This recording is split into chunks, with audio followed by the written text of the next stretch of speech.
Galen Boyd had learned to recognize the sound of his son's footsteps.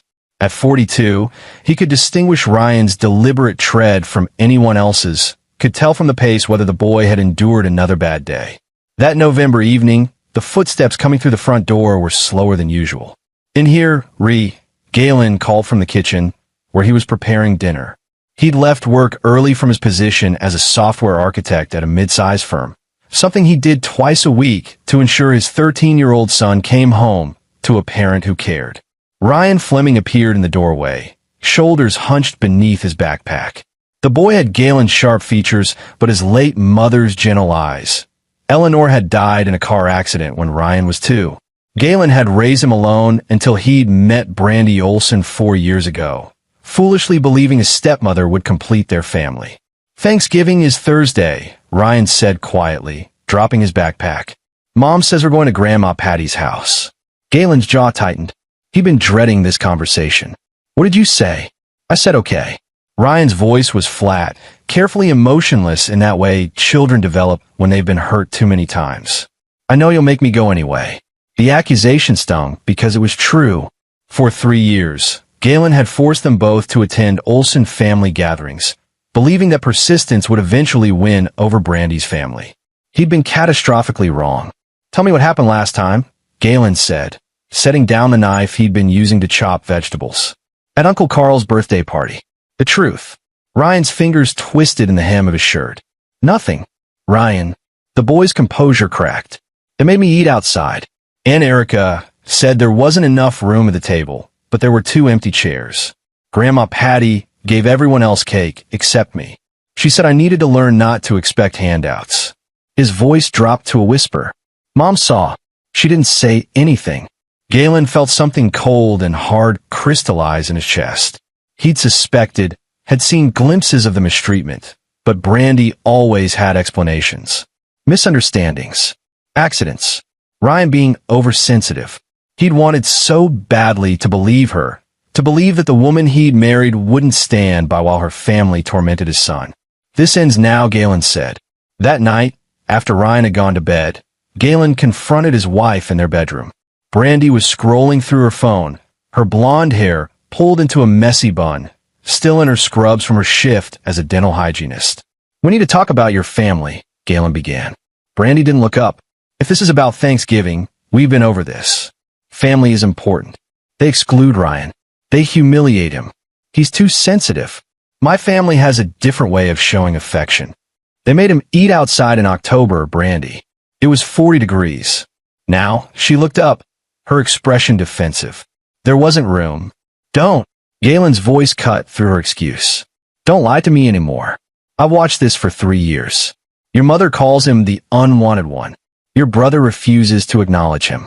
Your father has never spoken directly to Ryan, not once. And you enable every bit of it. Brandy's face flushed. You don't understand family dynamics. You were an only child. You don't know. I know cruelty when I see it. Why do they hate him so much?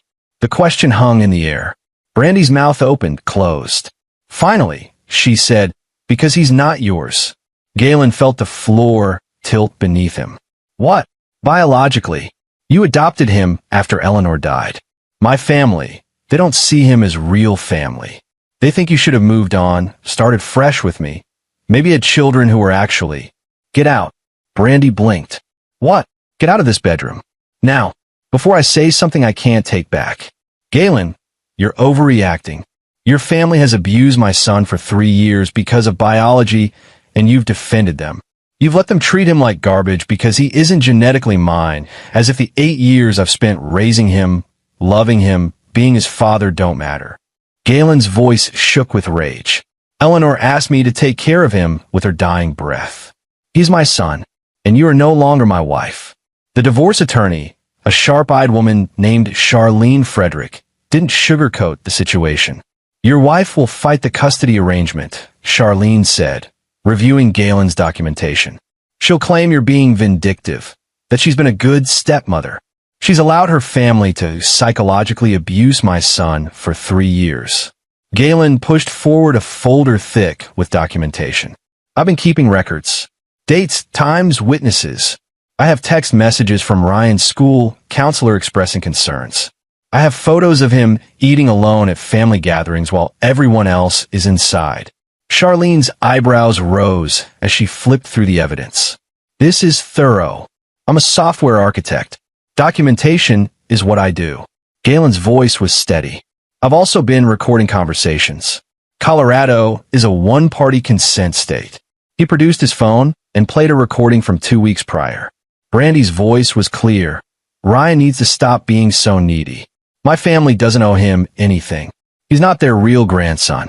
Charlene sat back. Mr. Boyd, with this evidence, we can push for full custody and supervised visitation. No visitation, Galen said. She's had 3 years to protect him. She chose her family over my son every single time. I want full custody, and I want her to have 0 legal rights. That's difficult to achieve. Then we make it easy. We offer her a deal. She signs away all parental rights, no custody, no visitation, and I don't pursue a civil case against her family for emotional abuse and distress. Charlene studied him with new appreciation. You've thought this through. I have. Galen met her gaze. I've spent 3 years being passive, trying to keep the peace, hoping things would improve. I'm done hoping. Now I act. The custody hearing took place in January. Brandy's attorney attempted to paint Galen as controlling and Ryan as a troubled child who fabricated stories for attention. The strategy crumbled within an hour. Galen's evidence was devastating. Photos of Ryan sitting alone on the porch during Christmas dinner while the Olsen family celebrated inside. Text messages between Brandy and her mother joking about the unwanted one. A recording of Brandy's father, Gerald Olsen, telling Ryan he'd never be real family at a Labor Day barbecue. The judge, a stern woman in her 60s, grew increasingly cold toward Brandy's legal team. Then Ryan took the stand. At 13, he was composed beyond his years. He answered questions directly, without embellishment. Yes, his stepmother's family made him sleep in the garage during overnight visits. Yes, they refused to feed him at family dinners. Yes, his stepmother had witnessed this treatment and done nothing. Do you love your father? The judge asked gently. He's the only parent I have, Ryan said. His voice didn't waver. He's the only person who's ever made me feel like I belonged somewhere. Brandy was crying by then, but Galen felt nothing. She'd had countless chances to be the mother Ryan needed. She'd chosen her family's prejudice instead. The judge awarded Galen full custody. Brandy signed away her parental rights in exchange for Galen dropping the civil suit. The entire proceeding took 6 weeks. When it was over, Galen and Ryan walked out of the courthouse into weak winter sunlight. Is it really finished? Ryan asked. The legal part is, Galen said. But I need you to understand something. What they did to you, the Olsens, your stepmother, it wasn't about you. It was never about you being worthy or good enough. It was about their smallness, their inability to love beyond blood. You are my son. You've always been my son, and I failed to protect you from them. Ryan's eyes were bright with tears. You protected me now. I should have done it sooner. I'm sorry. Father and son stood together on the courthouse steps, and Galen made a silent vow. Ryan would never doubt his worth again. Whatever it took, Galen would build a life where his son knew he was valued, loved, and protected. He had no idea how literally that vow would manifest. The months after the divorce were the hardest and best of Galen's life. Hardest because Ryan carried scars that wouldn't heal overnight.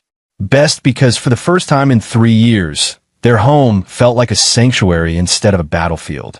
Galen sold the house he'd shared with Brandy, too many bad memories, and bought a modest 2-bedroom in Boulder's Tech Corridor.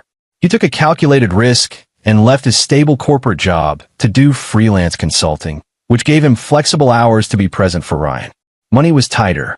The divorce had been expensive, and Galen's freelance income was unpredictable. But Ryan thrived in ways that broke and healed Galen's heart simultaneously. The boy smiled more. He joined a robotics club at school. He stopped flinching when people spoke loudly. It was during one of Ryan's robotics competitions that everything changed.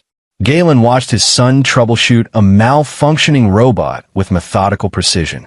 Ryan's team had built an autonomous delivery bot for the competition, but the navigation system kept failing. While his teammates panicked, Ryan systematically tested each component, isolating the problem to a single faulty sensor. "How did you know it was the sensor?" Galen asked afterward, as they drove home with Ryan's third-place trophy. "Process of elimination," Ryan said, cradling the trophy like it was made of gold. "The motor worked, the wheels worked, the battery was fine. Had to be the input device. Once I knew what wasn't broken, finding what was became easy."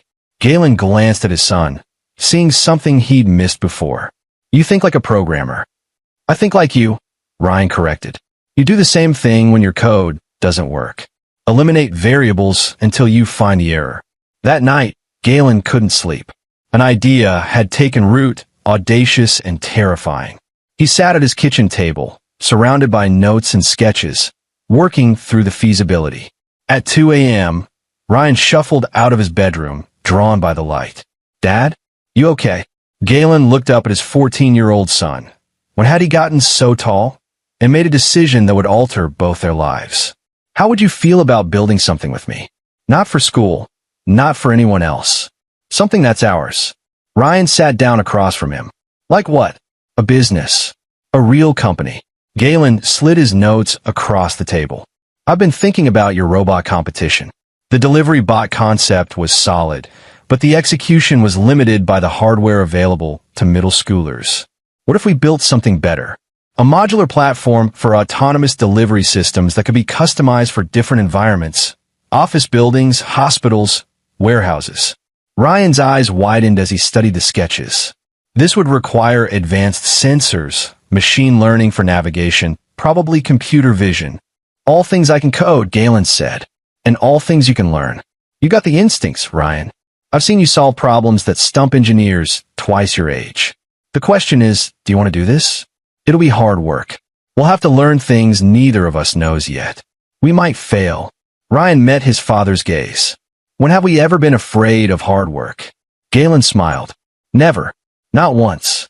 They shook hands across the kitchen table at 2:17 a.m. on a Tuesday in March, and Flowbot Solutions was born.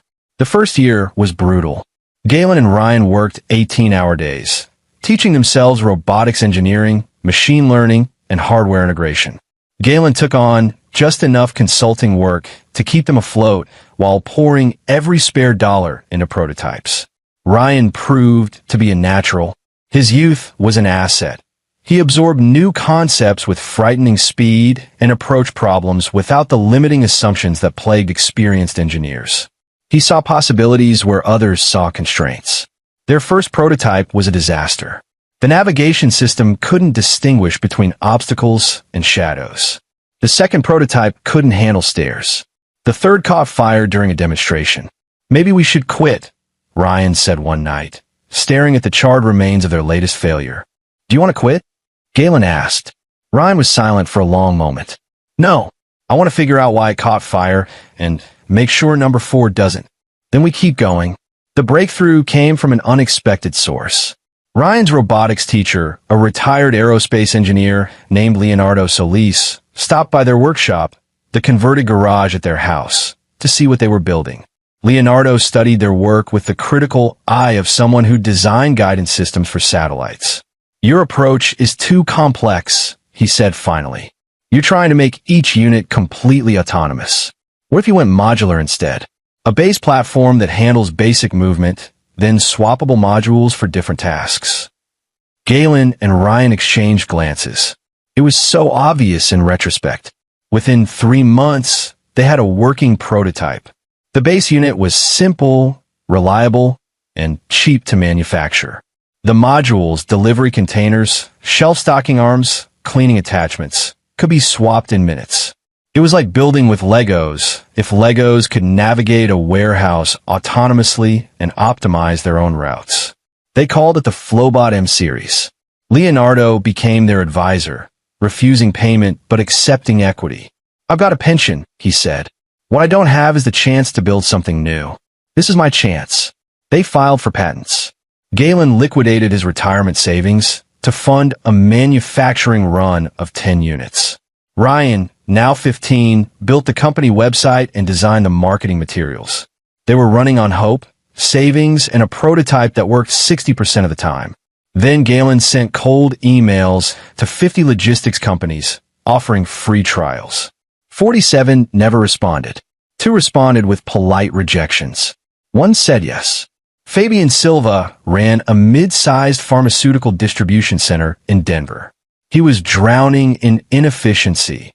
Orders were backed up, labor costs were soaring, and his competitors were eating his market share. I'll be honest, Fabian said when Galen and Ryan arrived with their prototype. I said yes because I'm desperate. I've tried every solution on the market. None of them work for my specific layout. That's exactly why ours will, Ryan said. It was the first time he'd spoken to a client, and Galen's heart swelled with pride. Traditional systems require you to modify your warehouse. Ours modifies itself to fit your warehouse. They set up the Flowbot in a corner of Fabian's facility. For 2 days, it learned the layout, mapping obstacles and optimizing routes. On day 3, they gave it a delivery task. The bot navigated the warehouse floor flawlessly, avoiding forklifts and workers, delivering packages to precise locations. It adjusted its route in real time when someone moved a pallet into its path.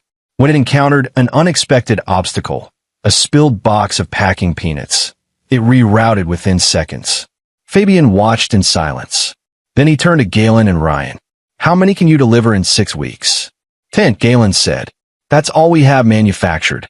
I'll take all 10, and I want exclusive rights to beta test your next generation. That contract saved them. More importantly, it validated their concept.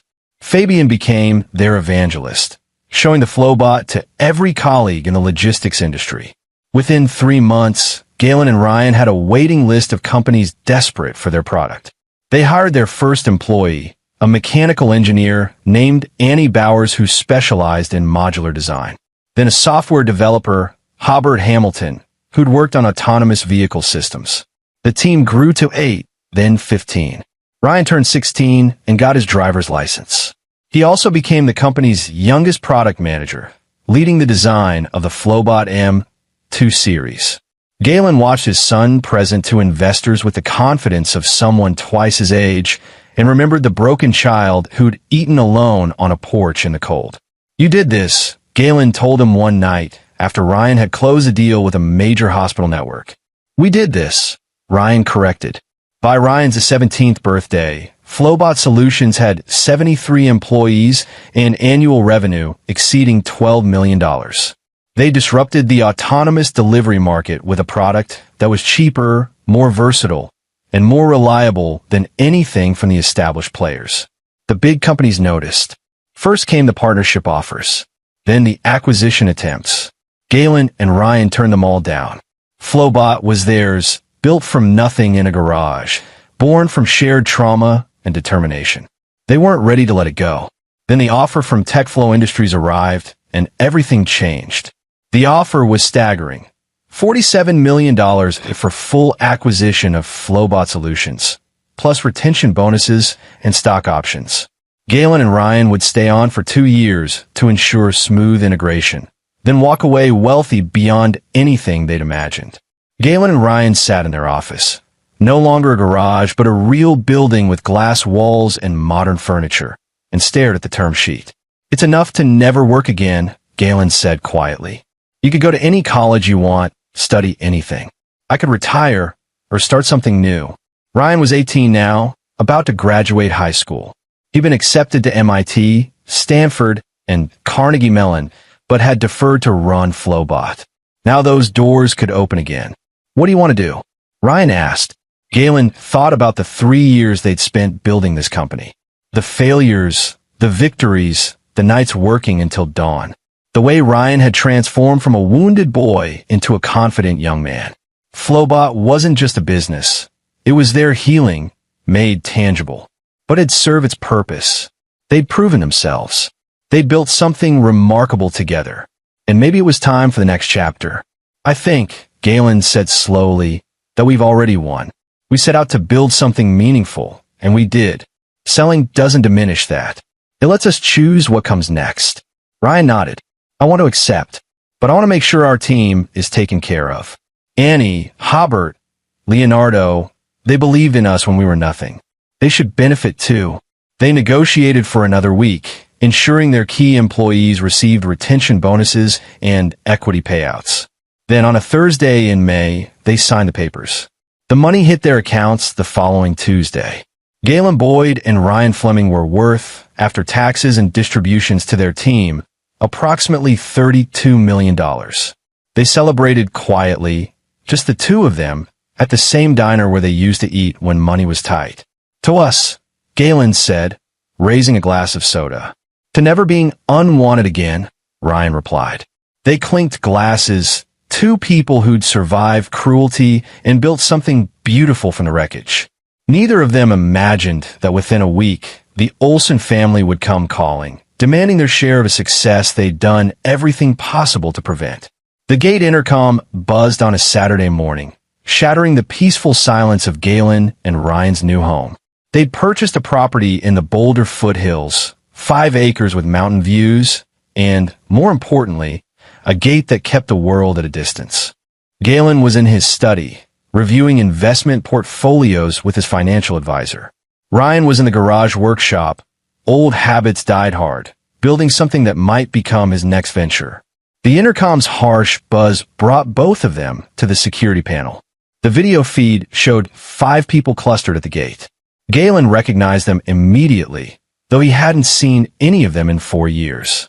Brandy Olsen looked older, her blonde hair now streaked with gray she hadn't bothered to color. Her mother, Patty Olsen, stood beside her, 70 years old and brittle as winter branches. Gerald Olsen, Patty's husband, loomed behind them, still broad-shouldered at 72. The siblings were there too. Carl Olsen, now 35 and running to fat, and Erica Olsen, 38 with their mother's pinched expression. The entire family assembled like a jury come to deliver a verdict. Should I answer? Ryan asked. His voice was steady, but Galen saw his son's hands clench into fists. Let's hear what they want, Galen said. He pressed the intercom button.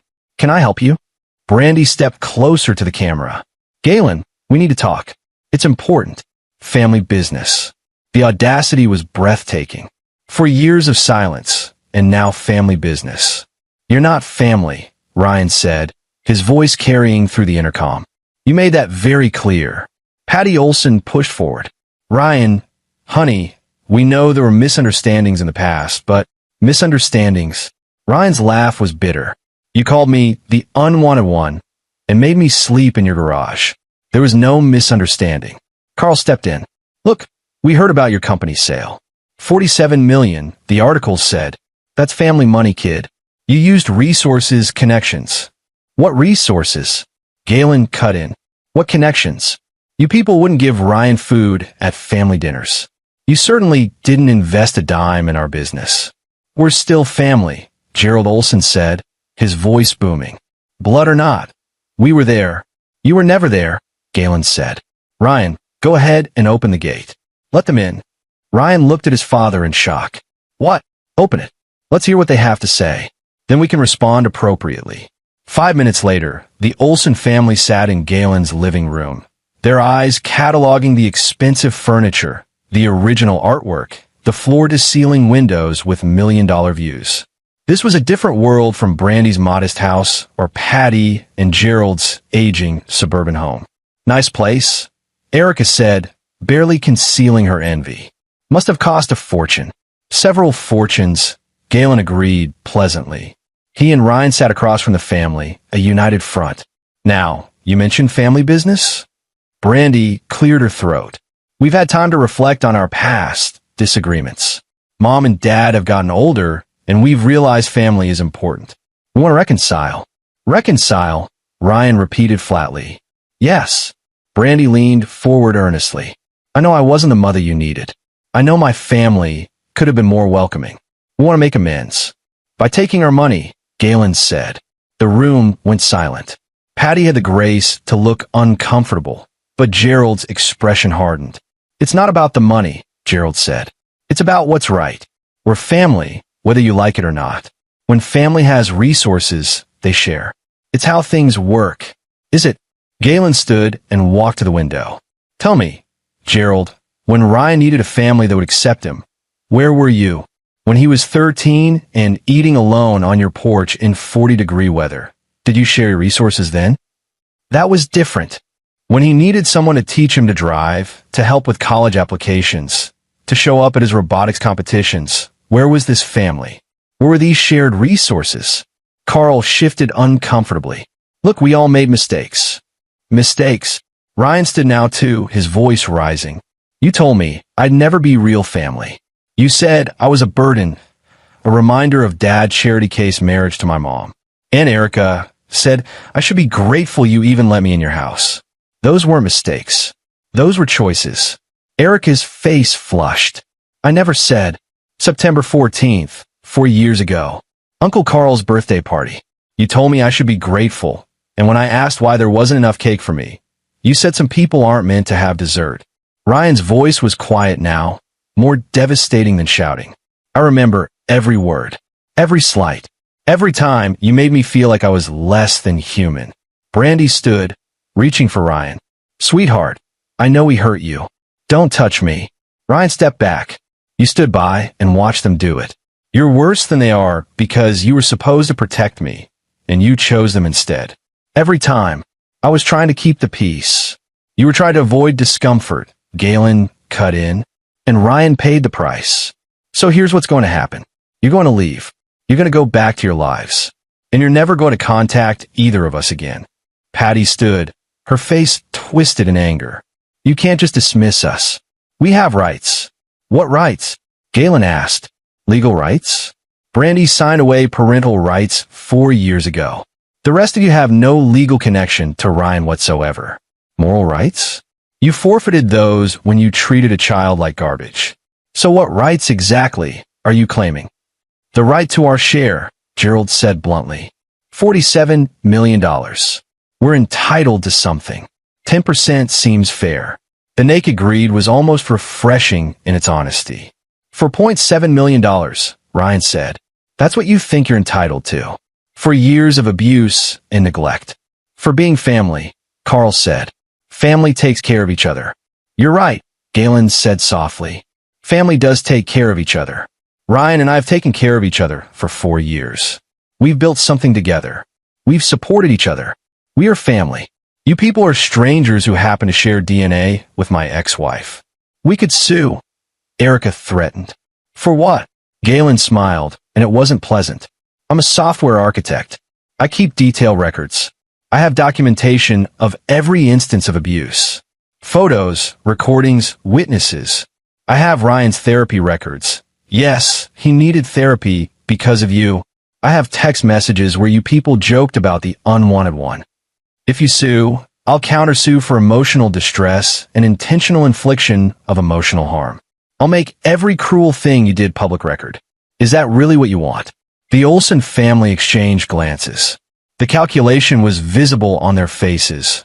Weigh the potential payout against the guaranteed public humiliation. You've become cruel, Brandy said quietly. No, Galen corrected. I've become protective. I should have been this 4 years ago. I won't make that mistake again. Please, Patty tried one more time. We're not rich people. We're struggling. Gerald's pension barely covers the bills. Carl lost his job. Eric is going through a divorce.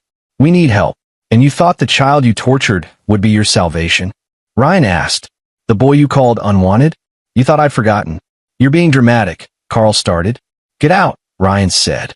His voice carried steel now, authority earned through years of leading a company. All of you, get out of our house and don't come back. They didn't move immediately. There was a long, tense moment where outcomes hung in the balance.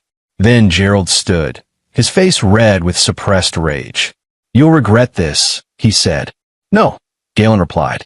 You'll regret that you spent 4 years destroying any possibility that we might feel charitable now.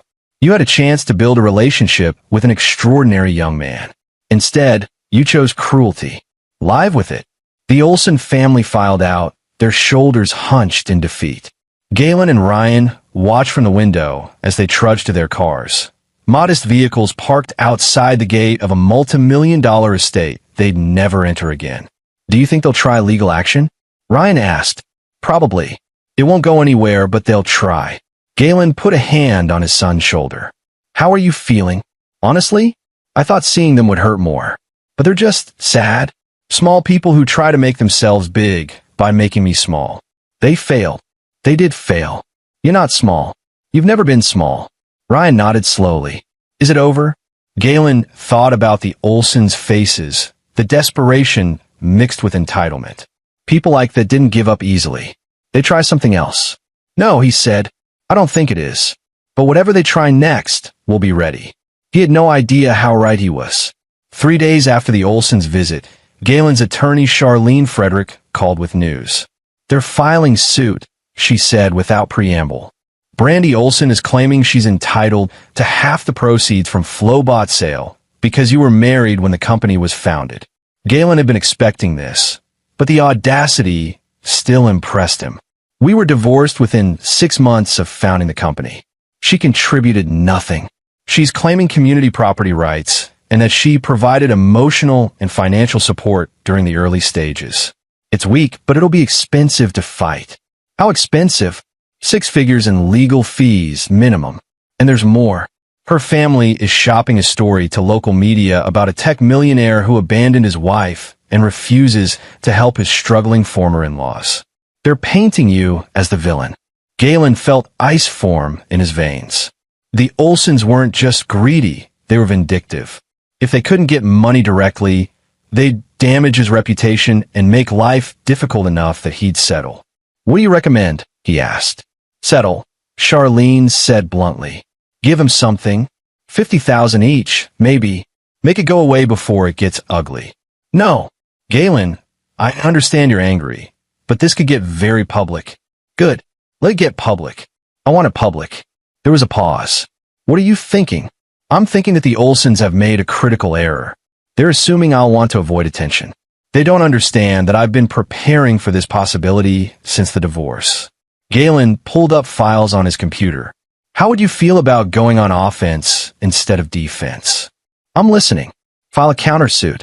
Intentional infliction of emotional distress, child abuse, harassment. I have evidence that will make them regret every second of their legal action. And while we're at it, let's talk to the media ourselves.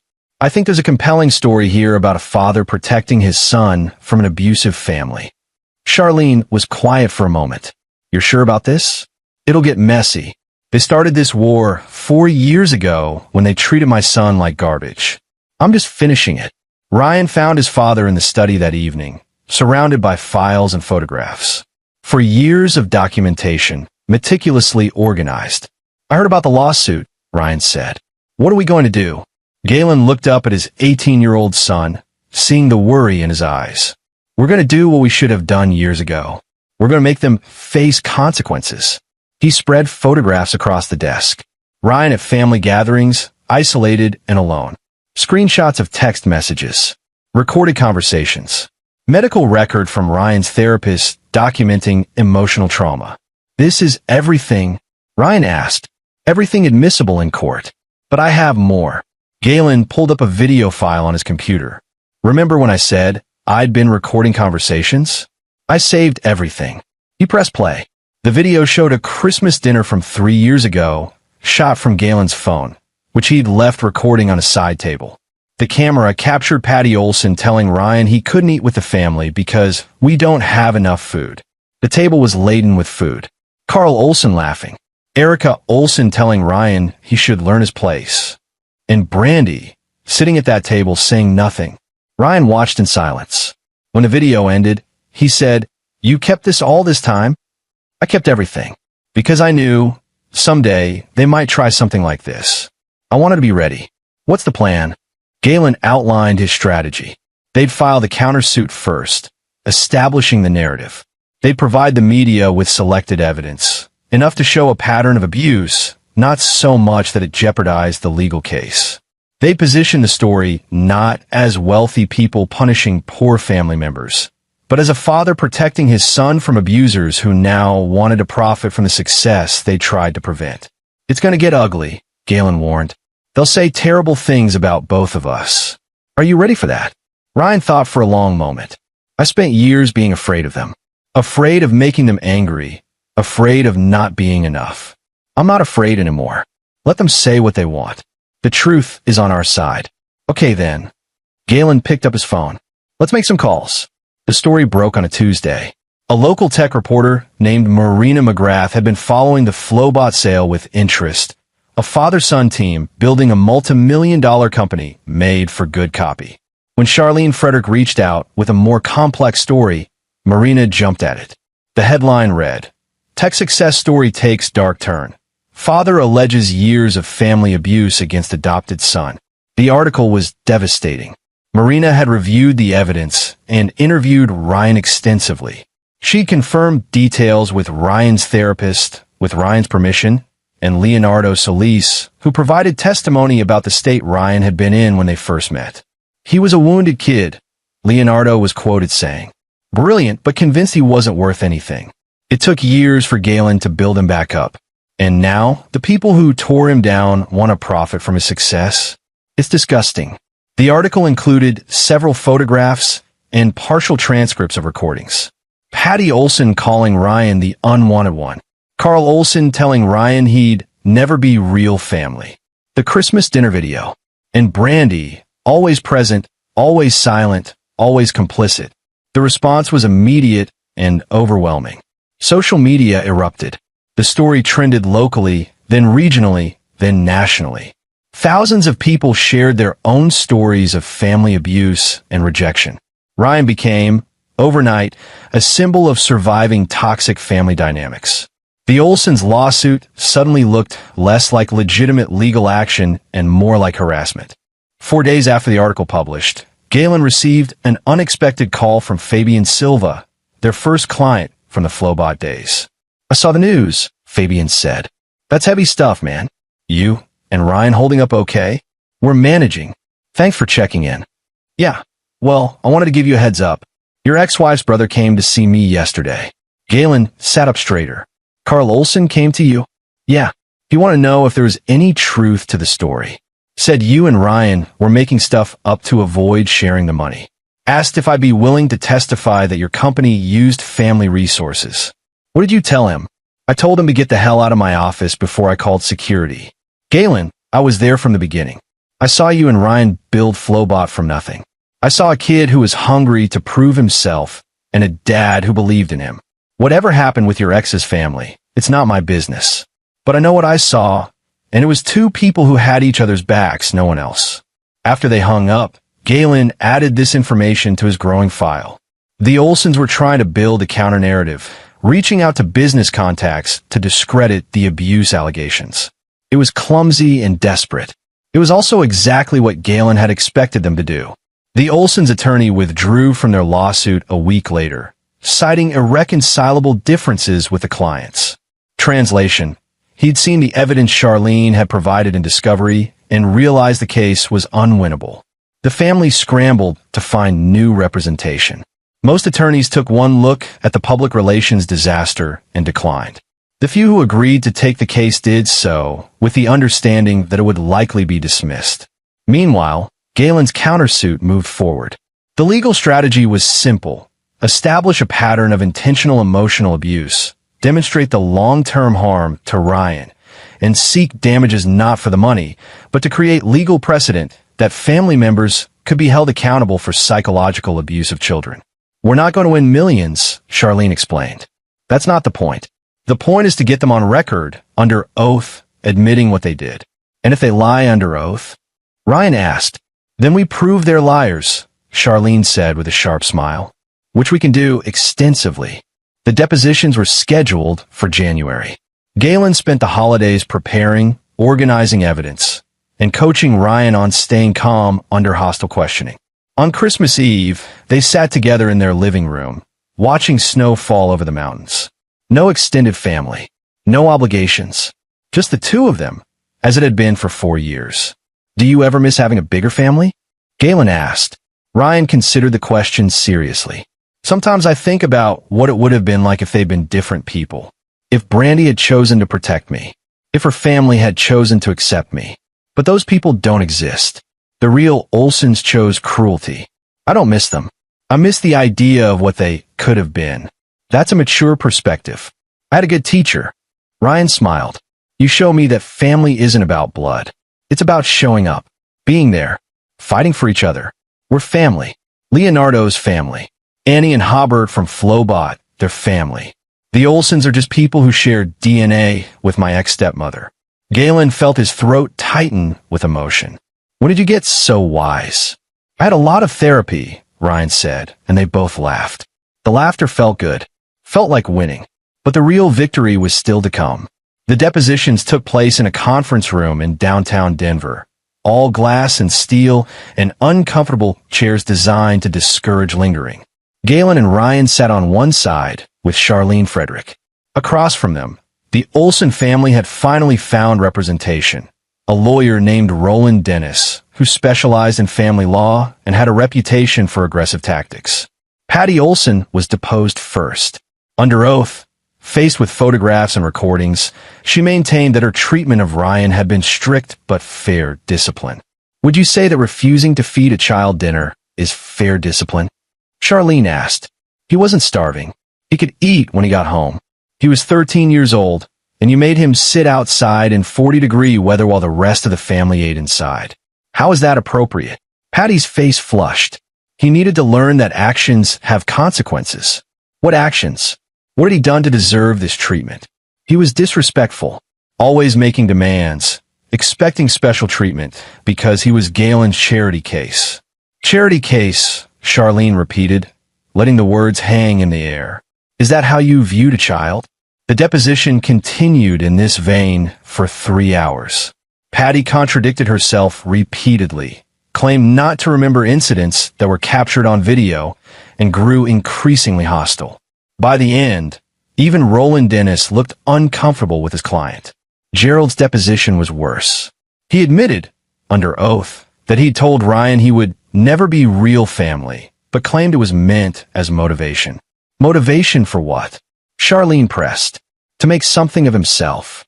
To not rely on Galen forever. And did it work? Did telling a 13-year-old child that he wasn't real family motivate him? Gerald shifted uncomfortably. I don't know. I guess so, given how successful he is now. So you're taking credit for Ryan's success? The success you're now suing to receive a portion of? That's not. I mean, Gerald floundered. Charlene moved in for the kill. Mr. Olson, you testified that you never provided financial support to Ryan or Galen. You testified that you had minimal contact with Ryan after the divorce. You've admitted to telling him he wasn't family.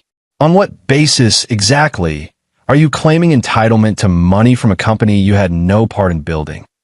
Family takes care of family, Gerald said stubbornly. But you just testified that Ryan isn't real family. The contradiction hung in the air like a guillotine blade. Gerald had no answer. Brandy's deposition was the most painful. She arrived looking haggard, her hair pulled back in a severe bun, wearing a cheap suit that had seen better days. The past 4 years had not been kind to her. Ms. Olson, Charlene began, during your marriage to Galen Boyd, were you aware of how your family treated Ryan? Yes, Brandy said quietly. Can you describe their treatment? They didn't accept him. They saw him as an outsider. Did they physically abuse him? No, never. Emotionally abuse him? Brandy hesitated. They were unkind sometimes. Sometimes. Charlene pulled out the Christmas dinner video. I'd like you to watch this, please. They played the footage. Brandy watched herself sit at that table, eating dinner while her stepson was sent outside. Her face remained impassive, but Galen saw her hands clench in her lap. In this video, Ryan is told he can't eat with the family. You're sitting right there. Why didn't you intervene? It was complicated. Complicated how? My family has strong personalities. If I'd contradicted my mother, it would have caused a scene.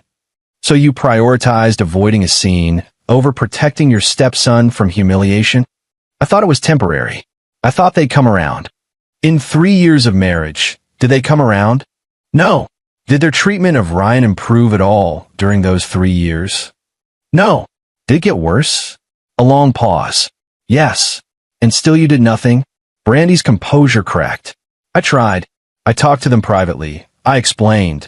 But you never confronted them publicly. You never stood up for Ryan when it mattered. You never told them to stop. In fact, according to text messages we have in evidence, you sometimes joined in calling him the unwanted one. That was a joke. Was Ryan laughing? Silence. Ms. Olson, you signed away your parental rights to Ryan 4 years ago. Do you regret that decision? Brandy looked directly at Ryan for the first time. Yes. Every day. Because you miss Ryan, or because he's now wealthy? Both, Brandy said, and at least I was honest. I miss the person he was. And yes, I need money. I'm drowning in debt. My parents are drowning. We hoped. You hoped that the child you failed to protect would save you financially. When you say it like that, it sounds terrible. Ms. Olson, isn't it terrible? Brandy had no answer. The deposition ended with her in tears, and Galen felt nothing but a distant pity. She'd made her choices. Now she lived with them. After the depositions, Roland Dennis requested a settlement conference. The Olsons were willing to drop their lawsuit if Galen would drop his countersuit. No, Galen said flatly. They're willing to issue a public apology, Roland pressed. They can apologize in court, under oath, where it means something. Mr. Boyd, my clients are not wealthy people. A judgment against them would be financially devastating. Good, Ryan interjected. He'd been quiet throughout the meeting, but now he leaned forward. They spent years trying to make me feel worthless. They try to break me. Now, they want to walk away without consequences? No. I want them to feel what it's like to lose something. I want them to understand that their cruelty had a cost. Charlene glanced at Galen, who nodded. We're proceeding to trial, she said. Roland Dennis sighed. You're making a mistake. Even if you win, you won't get much in damages. Emotional distress cases are hard to quantify. We're not doing this for the money, Galen said. We're doing this for the record. For every other kid who's been treated as less than by people who should love them. This is about creating a legal precedent that you can't abuse children and then demand to profit from their success. The conference ended. The Olsons had one last option.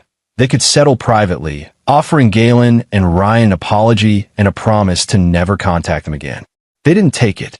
The trial was scheduled for March, but never happened. 1 week before the trial date, Erica Olson made a critical error. She posted on social media, on a public forum, claiming that Ryan had fabricated the abuse allegations to avoid sharing his wealth with his loving family. She included childhood photos of Ryan at family gatherings, carefully cropped to hide his isolation, and wrote a long post about how some people forget where they came from. The post went viral, but not in the way Erica intended. Commenters immediately identified the manipulation. Someone found the uncropped versions of the photos, showing Ryan standing alone while the family celebrated. Others dug up old social media posts from the Olsons, including one from Carl joking about the unwanted kid at a family reunion. The backlash was swift and brutal. Erica's employer, she worked as an office manager for a dental practice, received hundreds of complaints. She was fired within 48 hours for conduct unbecoming that reflected poorly on the practice. More importantly, her post violated the terms of the settlement negotiation. By publicly claiming the abuse was fabricated, she'd opened herself to a defamation suit. Charlene filed the paperwork that same day. The Olsons' legal position, already weak, collapsed entirely. Roland Dennis withdrew from the case. No other attorney would take it. The family was looking at default judgments, substantial legal fees they couldn't pay, and the very real possibility of bankruptcy. 3 days later, Galen received a call from Patty Olson. Please, she said, her voice shaking. We'll drop everything. We'll never contact you again. Just stop the lawsuits. We can't afford this. You should have thought about that before you tried to extort us, Galen said. We weren't extorting, we're family. No, Galen said. You're not family. You're people who thought you could abuse a child without consequences. You were wrong. He hung up. That evening, sitting with Ryan in their living room, Galen felt the weight of 4 years lift from his shoulders. Is it wrong that I don't feel bad for them? Ryan asked. No, Galen said. They had every opportunity to do the right thing. They could have treated you with basic human decency. They could have apologized sincerely. They could have accepted that they weren't entitled to our success. They chose greed and cruelty at every turn. What happens next? The court will issue default judgments. They'll owe us damages. Not much, maybe $50,000 total. They can't pay it, so it'll hang over them for years. More importantly, it's on public record. Forever. Anyone who Googles their names will find the court documents proving what they did to you. Ryan nodded slowly. That feels right. Not revenge, exactly. Just consequences. Exactly. They sat in comfortable silence as the sun set over the mountains. Galen thought about the scared, wounded 13-year-old he'd failed to protect soon enough. And he looked at the confident, successful 18-year-old sitting beside him now. I'm proud of you, Galen said. Not for the company, not for the money. For becoming someone who knows their worth. For not letting them make you small. I'll learn from the best, Ryan said. The legal battle was over. The Olsons had lost everything. Their lawsuit, their reputation, their dignity. They'd faced financial consequences for years. But Galen knew it wasn't truly finished. There was one more confrontation coming. The Olsons were desperate people, and desperate people did foolish things. He was right. The final confrontation came on a warm Saturday in April, almost exactly 1 year after the Flowbot sale. Galen and Ryan were hosting a small gathering at their home. Leonardo Solis, Annie Bowers, Hobart Hamilton, and a few other former Flowbot employees. They were celebrating the launch of Ryan's new venture, a robotics education nonprofit that would provide free STEM resources to underprivileged kids. The gate intercom buzzed at 3 p.m. Galen checked the security feed and felt his stomach tighten. The entire Olson family, once again at his gate. They looked worse than before, worn down, defeated, desperate. Should I call the police? Ryan asked. Not yet. Let's see what they want. Galen activated the intercom. I thought I made it clear you're not welcome here. Please, Brandy's voice came through, cracking with emotion. Just give us 5 minutes. That's all we're asking. Against his better judgment, Galen opened the gate. He asked the Flowbot employees to wait inside while he and Ryan went out to the driveway to meet them. The Olson family looked terrible. Patty had aged a decade in a year. Gerald's shoulders were stooped. Carl had the hollow-eyed look of someone drinking too much. Erica wouldn't meet anyone's eyes. And Brandy looked broken, utterly defeated. You have 5 minutes, Galen said. Patty stepped forward. We're losing everything. The legal fees, the judgments, Erica losing her job. We can't keep our houses.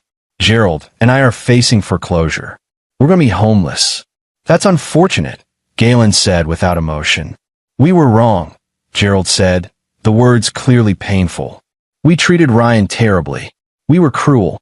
We're sorry. You're sorry you're facing consequences, Ryan corrected. You're not sorry for what you did. We are, Brandy insisted. Ryan, honey, I know I failed you. I know I was a terrible stepmother. But I'm begging you, we're family. We share blood, some of us. Doesn't that count for something? You're right, Ryan said. Some of you do share blood with my ex-stepmother. You know what that makes you to me? Nothing. Absolutely nothing. Carl tried a different approach. Look, kid, we get it. We messed up. But you're successful now. You made it. You don't need to grind us into the dirt. I'm not grinding you into anything, Ryan said. I'm letting you experience the natural consequences of your actions. You chose to be cruel. You chose to demand money you hadn't earned. You chose to lie publicly and defame me. These are your choices, and these are your consequences. We have nowhere else to turn, Patty said desperately. If you could just help us with the legal fees, or give us something to get back on our feet. Why would I do that? Ryan asked. Seriously, explain it to me. Why would I help people who treated me like garbage? Because you're better than us, Brandy said quietly. You're a better person than we are. You could be merciful. I could, Ryan agreed. I could write you a check right now that would solve all your problems. I could make this go away. He paused. But I'm not going to. Ryan, please. You had 12 years, Ryan said, his voice rising now. 12 years from the time I was 6 years old to the time I was 18. 12 years to show me basic human kindness. To treat me like I mattered. To make me feel wanted instead of calling me the unwanted one. You had thousands of chances to be decent human beings, and you failed every single time. He stepped closer to them, and they actually backed away from the 18-year-old who used to cower before them. You made me sleep in the garage. You refused to feed me. You told me I wasn't real family. And when I succeeded in spite of you, when I built something remarkable with my dad, you showed up demanding money like you'd earned it. You tried to destroy our reputation. You lied to the media. You harassed our friends and business partners.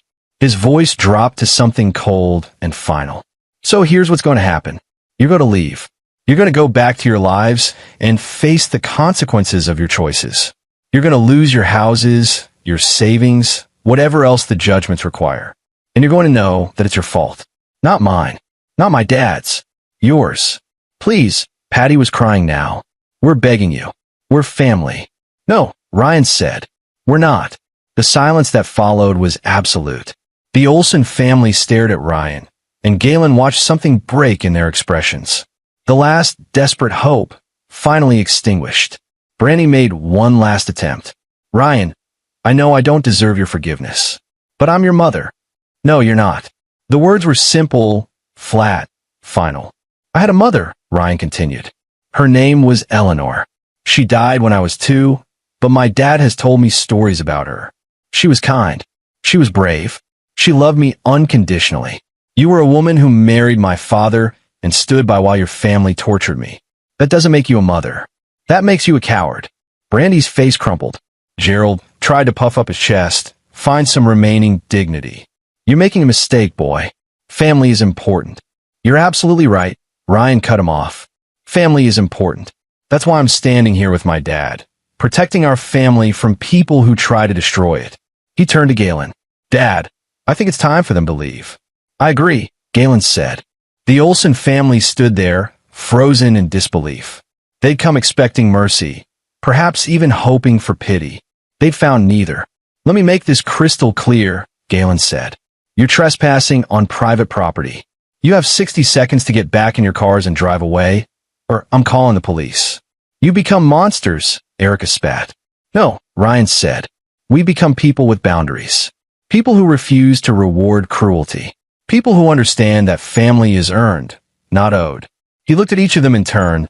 Patty, Gerald, Carl, Erica, Brandy. 12 years of his childhood, stolen by their cruelty. Years of trauma and healing. You wanted to know if your suffering means anything to me, Ryan said. If I feel any sympathy for your situation. They waited, a last desperate hope in their eyes. Ryan smiled, and it was not kind. I really don't. 6 words. Simple. Devastating. Final. I really don't. The Olsens left in tears, exactly as Ryan had predicted a year ago. Their cars pulled away from the gate, and Galen watched until they disappeared from view. Are you okay? He asked his son. Ryan took a deep breath. Yeah, actually I am. For the first time in 12 years, I'm completely okay. They walked back to the house where their real family waited. Leonardo, Annie, Hobart, and the others who'd stood by them, believed in them, supported them. People who'd earned the title of family through actions, not accidents of biology. Inside, Leonardo raised a glass. To Ryan's nonprofit. To Flowbot's legacy. To family. To real family, Ryan corrected, and everyone drank to that. 6 months later, Ryan started at MIT. Galen visited monthly, and they video called weekly. The nonprofit was thriving, providing robotics education to thousands of students across the country. The Olsen family faded into irrelevance. Default judgments against them were enforced. Some filed for bankruptcy. Others moved to cheaper housing. Brandy eventually relocated to another state. Her social media accounts deleted, her connections to the story severed. They never contacted Galen or Ryan again. One evening, Galen received an email from an unexpected source. A young woman named Mindy Rush, who'd been a student in Ryan's nonprofit program. Dear Mr. Boyd, the email read, I wanted you to know that your son changed my life. I was a foster kid, bouncing between homes, feeling unwanted everywhere I went. The robotics program he started gave me something to focus on. But more than that, Ryan talked to us. He told us his story, about being called unwanted by his family, about building something amazing despite them. He told us that our worth isn't determined by people who can't see it, that we define ourselves. I'm heading to college next year to study engineering, and it's because of him. Please tell him thank you. Galen forwarded the email to Ryan with a simple message. This is what family looks like. This is what matters. Ryan's response came minutes later. We built something better than revenge, Dad. We built proof that they were wrong about me. About us. That's the best victory possible. And it was years later, long after the court battles and confrontations had faded into memory, Galen Boyd sat in the audience at Ryan's PhD graduation from MIT. His son was 24, brilliant, successful, and most importantly, happy. Ryan's doctoral thesis on advanced human-robot interaction had been published in prestigious journals. He had job offers from every major tech company. He had friends, a girlfriend, a life full of people who valued him. After the ceremony, father and son sat together on a bench outside the auditorium. Do you ever think about them? Ryan asked. The Olsons? Sometimes, Galen admitted. Mostly I feel grateful. Grateful? They showed me what kind of father I needed to be, what I needed to protect you from. And they gave us a common enemy to unite against, which made us stronger. Galen smiled. Plus, their cruelty gave you a story that's helped hundreds of kids through your nonprofit. So yeah, in a weird way, I'm grateful. Ryan laughed. That's a very evolved perspective. I had a good teacher. You taught me that success is the best response to people who underestimate you. They sat in comfortable silence, watching other families celebrate their graduates. I want to tell you something, Ryan said. Something I've never said directly. When I was a kid, when the Olsons were treating me like I was worthless, there were days I believed them. Days I thought maybe I was unwanted, maybe I didn't deserve better. But you never let me believe that for long. You fought for me. You documented everything. You built a case. You divorced Brandy, even though it was hard. You showed me through actions that I was worth fighting for. That's the greatest gift anyone has ever given me. Galen felt his throat tighten. You were always worth fighting for. You just needed someone to prove it. You did. And then you showed me how to fight for myself. How to build something meaningful. How to turn pain into purpose. Ryan stood, adjusting his graduation robe. The Olsons tried to break me. Instead, they gave me the strength to be unbreakable. I'd call that poetic justice. I'd call it inevitable, Galen said. You were always going to be extraordinary. I just made sure nothing stopped you. They walked back to join the celebration. Two people who'd survived cruelty and built something beautiful from the wreckage. Behind them, the Olson family existed somewhere in faded memory. A cautionary tale about the cost of choosing blood over love, entitlement over empathy. They demanded their share of a success they'd done everything to prevent. Instead, they'd received exactly what they'd earned. Nothing. And in the end, that was the perfect conclusion to their story. The morning after Ryan's graduation, Galen woke early and made coffee in his hotel room. He sat by the window, watching the sunrise over Cambridge, and thought about the journey that had led here. 13 years ago, he'd been a man willing to compromise, to keep the peace, to hope that time would change people who had no interest in changing. He'd allowed his son to suffer in the name of family harmony that never existed. The divorce had been his first act of real courage.